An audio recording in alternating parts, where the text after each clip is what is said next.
ٹھیک ہو گیا.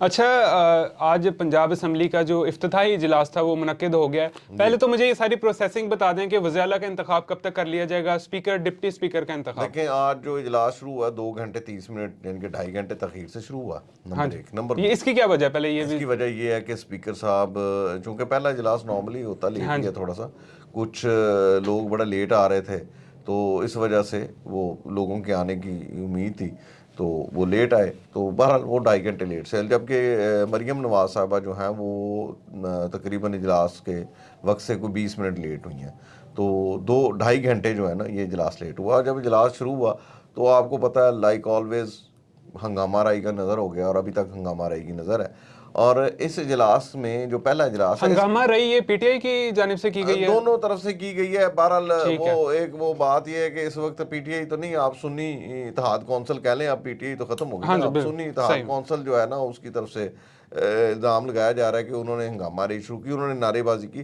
تو اس سے پہلے مریم نواز کے حق میں بھی نعرے لگ رہے تھے, تو یہ ایسی کوئی بات نہیں ہے. لیکن یہ ہے کہ وہ ہونا ہی ہونا تھا, ہنگامہ رہی ہوئی, اجلاس لیٹ ہوا. لیکن پہلا اجلاس صرف اور صرف اس لیے ہوتا ہے کہ اس کے اندر حلف برداری ہوتی ہے. اس کے بعد کل جو اسپیکر صاحب کا اعلان ہے اس میں اس کے مطابق کہ کل جو ہے ڈپٹی اسپیکر کے لیے, ڈپٹی اسپیکر کے انتخاب کے لیے ہوگا شاید کل اجلاس, اور اس کے بعد جو ہے وہ ڈپٹی اسپیکر اس کو آگے بڑھائیں گے. اور تیسرے نمبر پہ اس کے بعد دونوں جماعتوں کو, جو بھی بڑی جماعتیں ہیں ان کی طرف سے کہا جائے گا, ان کو کہا جائے گا کہ بھی اپنے اپنے جو وزیر اعلیٰ کے امیدوار ہیں ان کے کاغذات نامزدگی کی دستخط کر کے جمع کروا دیجیے, اور وہ جب جمع ہو جائیں گے تو اس کے بعد پھر وہ پروسیس ہوگا. یعنی کہ اسپیکر کا پہلے انتخاب ہوگا, دین اس کے بعد ڈپٹی اسپیکر, پھر اسپیکر, اور اس کے بعد جو ہے وہ وزیر اعلیٰ پنجاب. اچھا مجھے یہ بتا دیں کہ نون لیگ نے اپنی سینئر قیادت سے جو ہے وہ صوبائی نشستوں سے استعفے مانگ لیے ہیں پنجاب کی. تین ہی ہے میرا خیال ہے, 3. ہاں ایک مریم نواز احسن اقبال ہیں, مریم نواز ہیں, ہاں جی مریم نواز صاحبہ سے, سوری معذرت کے ساتھ مریم نواز کہہ رہا ہوں, حمزہ شہباز, حمزہ وہ صوبائی اسمبلی کا ہے نا. ہاں جی جو مریم نواز ہے وہ این اے کی سیٹ سے ریزائن کریں گی, اور جو دوسرے ہیں وہ اپنا صوبائی سیٹوں پر سے ہو جائیں گے.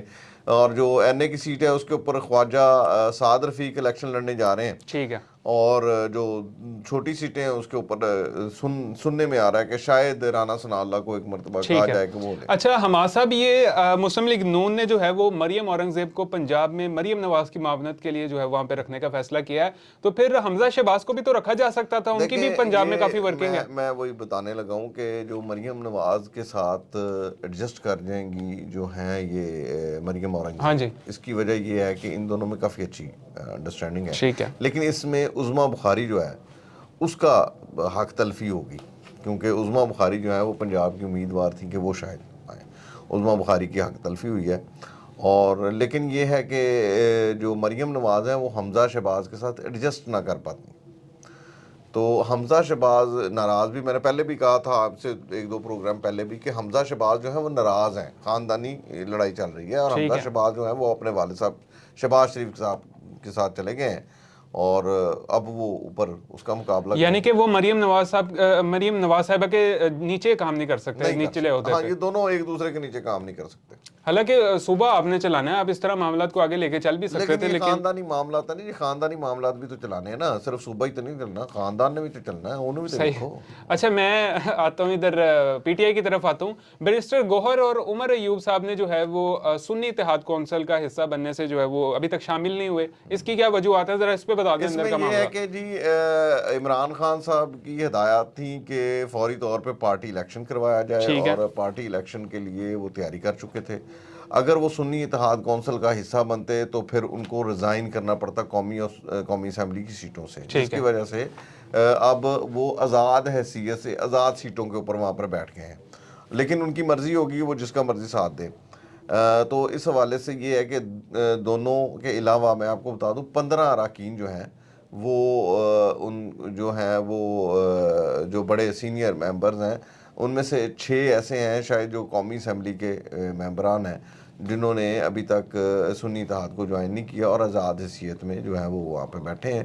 یہ تمام لوگ آئندہ آنے والے چند دنوں میں, شاید 15-16 دنوں میں الیکشن ہو رہے ہیں, تو ان میں یہ PTI کے کنٹیسٹ کریں بطور امیدوار party election intra party election. اچھا میں MKM کی طرف اب آؤں گا. تو نون لیگ نے آخر کار مان ہی لیا MKM کا مطالبہ گورنر سندھ کے لیے, تو کس طرح منا لیا MKM نے؟ دیکھیں نون لیگ کا مطالبہ جو ہے وہ پہلے ہی مانی ہوئی تھی, یہ کوئی نئی بات نہیں ہے. نون لیگ ان الیکشنوں سے پہلے یہ معاہدہ طے ہو گیا تھا, ہم نے پہلے بھی یہ خبر دی تھی کہ نون لیگ آلریڈی اس چیز کے اوپر مان کے بیٹھی تھی کہ جیسے ہی الیکشن ختم ہوتے ہیں اور ہماری جو پارٹی ہے وہ حکومت بنائے گی, ٹھیک ہے, اس کے اندر چاہے ہم 2/3 اکثریت سے آئیں جی, چاہے ہم سادہ اکثریت سے آئیں, نون لیگ جو ہے وہ گورنر MQM کا ہی لگائے گی. ٹھیک ہے. تو ایک آپ دیکھیں ان الیکشنوں کے اندر جو 18 سیٹیں ان کو ملی ہیں, تو ایسے تو نہیں نہ مل گئیں.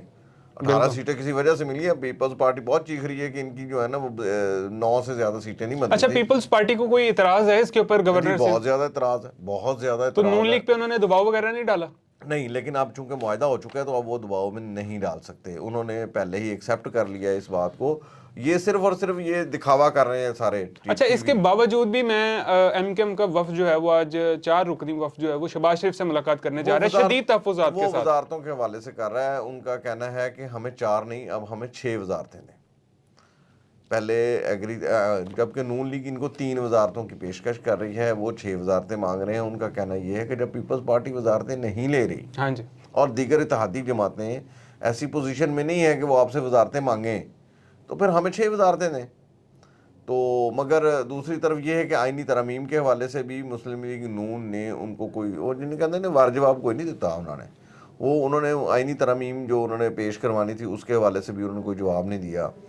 تو اس حوالے سے ان کو شدید تحفظات ہیں.